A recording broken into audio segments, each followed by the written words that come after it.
Good to see you again, and what we will now do is we will proceed with the second part of this webinar today.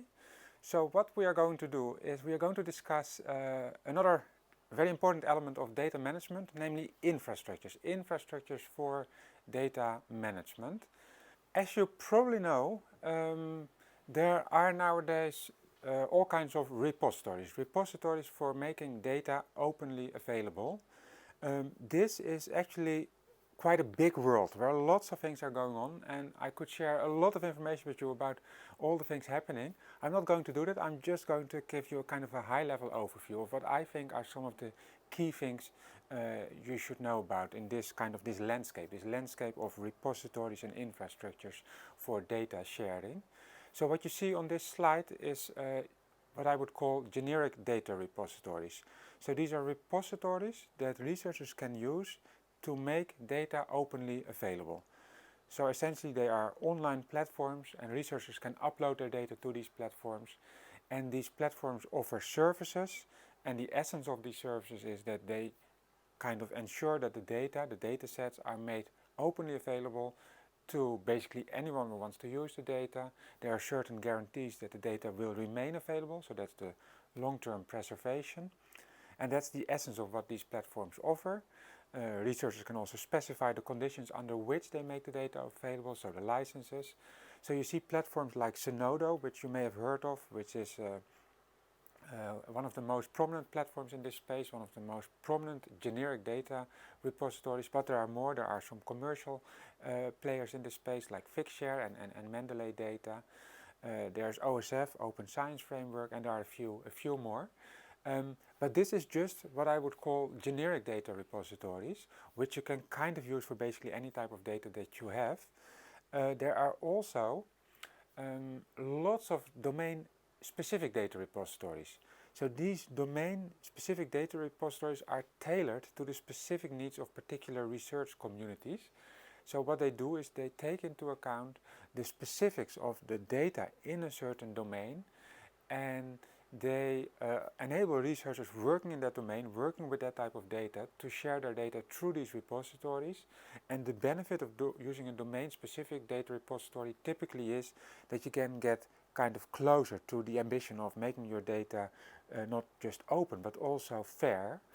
Because these domain-specific data repositories, they kind of use the knowledge of this particular domain they are working in to support all kinds of ways of making data findable, accessible, interoperable, and reusable. So that's the benefit of these types of repositories. So what you see on this slide is actually recommendations made by one particular journal, eLife, which suggests to its authors how they could make use of all kinds of different repositories, domain-specific repositories, depending on the nature of their data. So you see there are actually quite a lot of these repositories. This is all in the life sciences. Quite a lot of these repositories for different types of life science research. So this shows what's happening in specific domains, and this is definitely not, again, comprehensive. There's much more going on, but this shows you some of the possibilities that you have to use domain-specific repositories. And then we have also institutional and national data repositories. So sometimes research institutions or specific countries, they decide to set up their own repositories for archiving, for sharing, for preserving data. So for instance, what you see here is DANS in the Netherlands, and DANS in the Netherlands provides such an infrastructure for research taking place in the Netherlands. It's in some sense also a kind of a generic infrastructure, but it is in this case created specifically for researchers working in the Netherlands. So these are the data repositories. So that's where researchers can make their data openly available. The landscape of kind of infrastructures around data is actually bigger than just these repositories. There's much more going on in this landscape. So on this slide, what I show you is some other initiatives, some other infrastructures that also play an important role in this landscape. Again, I won't go into details, but there is, for instance, the Registry of Research Data Repositories, which is essentially a data source that provides data about data repositories, because there are so many data repositories. it's hard to kind of have a full overview, and this registry provides that overview. This registry aims to keep track of all the data repositories out there, their features, their characteristics, how they differ from each other, and that can support research, of course, to make the right choice, to choose the right repository for their data. There's DataCite. DataCite is an organization that enables data repositories to assign a so-called persistent identifier, a DOI, to a dataset, so that datasets are easy to find using these DOIs. So DataCite is playing an important role in the background behind all these data repositories. Fair sharing is yet another initiative which keeps track of all kinds of policies, for instance, policies around data sharing, policies that journals may have, policies that funders may have, for instance, and it keeps track of these policies, and it also does so in a systematic way. So essentially it provides systematic, well-structured data on data sharing policies. So this may all sound quite complex, and indeed this is quite a complex landscape, so I don't want to go in more detail, but this is just kind of to highlight to you what kind of things are happening in this space. One more thing I do want to mention is the importance of what is called data citation. So more and more researchers are being requested by journals, by publishers, to make sure that when they use a particular data set in their research, they publish an article about that research, they do not just make the data openly available, and they do not just make the data fair. That's of course really important, but in addition, it's important to know that this article and this dataset are related. And data citations are the way to make that connection. So essentially the request that increasingly is made to authors of research articles is, could you please formally cite in your article the data that you're using? So could you include a formal reference to the data repository where your data can be found? So this is a way to make sure the two are connected. The articles, the kind of more traditional type of research output, and the dataset. So, as I already mentioned, there's a lot going on. In Norway, there is Elixir Norway, which is, Elixir is an organization that is taking care of all kinds of data infrastructure issues in the life sciences, and Elixir Norway is doing so from a Norwegian point of view. And we have a champion. We have a champion that will tell you a little bit more about what this all entails, what this is all about. So that is Corbinian Beusel, and he will now, in the next few minutes, give you a quick overview of what Elixir Norway is doing. Hello, and thank you for the invitation. My name is Corbinian Beusel. I'm a data management coordinator in Elixir Norway and the Center for Digital Life Norway. And I joined Elixir in 2019, and I'm located in Bergen at the southern west coast of Norway, the city in Europe with the most rain. Elixir is an intergovernmental organization, and by now most of the European countries are members of Elixir.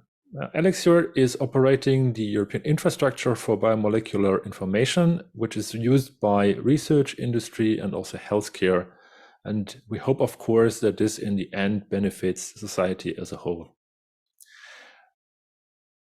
Elixir in Norway has been established as a node in 2014 upon governmental decision, and it's currently funded by the Research Council of Norway and the member organizations, so the universities of Bergen, where the head node of Elixir Norway is located, the University of Oslo, the University of Tromsø, the Technical University of in Trondheim, and the Life Science University in Ås.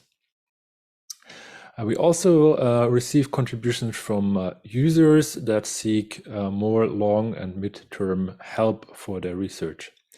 And we are partaking in many different projects, both on the national, Nordic, and European level. So overall, Elixir Norway is operating with about 40 full-time equivalents, which are spread across 58 persons, roughly, which are then spread across the 5 different sites in Norway, across the country. So one of the main services we offer to users is a research data management infrastructure consistent of different components. So we have an instance of a data management planning tool, And we also offer services on data transfer from the side of data production. So like, for instance, sequencing core facilities. We have a storage platform for both short and mid-term storage.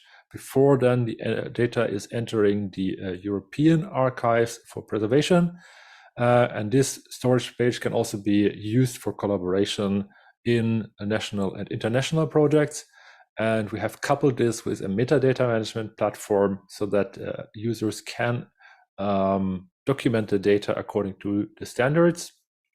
And they can also use our computing infrastructure, which offers a graphical interface to use bioinformatic tools on the data that is stored there.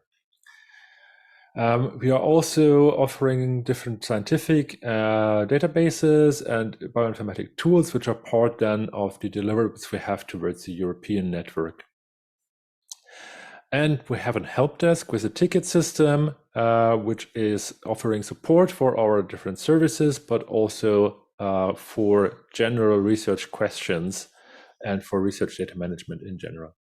And we also offer courses and workshops on these topics. And we have also bespoke services for institutions and single projects. So for instance, we are working together with the Norwegian Institute for Public Health to broker pathogen sequencing data to the European archives, so that then these pathogens can be tracked according to their genetic signature worldwide. We have a special project on research data management, which is called Biomed Data, also funded by the Research Council of Norway. And there we are working together with data producing infrastructures ranging across different techniques in the life sciences. And the aim here is to make data fair as early as possible, if possible, even before they are handed to the respective users. So what's next for Elixir? Well, I'm not the head of Elixir Norway. So everything I say is coming from a very research data management centric perspective here. But one major thing from my perspective that we are gonna release soon is the Norwegian Federated European Genome Phenome Archive. That is an archive for sensitive data with an access mechanism that is controlled by data access committees. And the main feature here is that the metadata will be available internationally about the existence of the data sets, but the data itself will stay under Norwegian legislation. And we think this is going to be a game changer for the biobanks in Norway and for health research in Norway in general. Another aspect that we are currently looking into is how to anchor the research data management training. We have two more into education at the institutions. So to offer maybe then courses on a master's or a PhD level on research data management so that the researchers would have these skills already early on in their career. And we're also looking into possibilities for a data steward degree of some form, which could be, for instance, a postgraduate degree. So it's for people who have a life science background to acquire the skills they would need in order to enter a career as a data steward. And of course, funding is a big topic for us. Currently, we are applying frequently for these competitive funding rounds under the infrastructure program. And then we have these phases in between, which creates uncertainty both for our staff, but also for our users, which can be quite challenging. And quite recently, there was a recommendation given by a committee to the Ministry of Research to have more stable funding for data infrastructures in Norway, and that would maybe not have only a massive impact for us, but also for other infrastructures operating in this sphere of research data management. So, thank you for having me, and enjoy your seminar. Corbinian from Elixir Norway. To conclude the topic of infrastructures for data management, data sharing, I would like to say something about the European Open Science Cloud, which I guess you may have heard about, but you may not be familiar with the details. So I will spend a few minutes just explaining you what this is kind of about. So this is an initiative of the European Commission, an initiative that is in some sense potentially is going to be really impactful. A lot of money is going to be invested in this the coming year. So about 1 billion euros is the current investment. So this is about a really large-scale initiative, and that's why I would like to say a few more things about it. So there is the EOSC Association. The EOSC Association is the organization that is formally taking care of the governance of the European Open Science Cloud, the EOSC. So this organization is kind of an organization that has members. So many organizations in Europe, including for instance RCN, I noticed, are members of the EOSC Association, and they also jointly govern this organization. And what is important is what is the view of EOSC Association on actually the European Science Cloud and what it actually is. So I took this from the website of the EOSC Association. So they say that the European Open Science Cloud has the ambition to develop a web of fair data and services for science in Europe. So that's important, web of fair data and services. And in particular, I want to emphasize that they say web. So they don't say we are going to create a repository that enables all data to be shared and to be made fair. They actually say we are going to create a kind of a network of data services around of services and platforms for fair and open data. So they're going to connect existing infrastructures rather than creating a completely new infrastructure. So EOSC will be a multidisciplinary environment where researchers can publish, find and reuse data, tools and services. So that's the kind of the big promise they make. And then they say in the second paragraph, they say, we do this by building on existing infrastructure and services supported by the European Commission, the member states, the research communities. So that's again this idea of not so much creating something that is completely new, but instead trying to make better use of what we already have by kind of making sure it all gets connected to each other. So they also say, as you can see, we are going to create a federated system of systems approach, and that's the approach they want to take to make sure that all the existing infrastructure, platform services get connected. So that is kind of the vision of EOSC. As you can imagine, that is of course a really ambitious vision, because that means that lots of initiatives that have all been kind of developed with their own ideas and purposes in mind, they all need to be in some way be made interoperable, they need to be connected, etc. So I found this blog post actually quite interesting. This is a blog post or an interview actually with one of the senior people involved in this EOSC Association, and in this blog post, in this interview, this person, Klaus Tochterman, he explains a few things about the EOSC in a way that I think is quite, in some sense, revealing.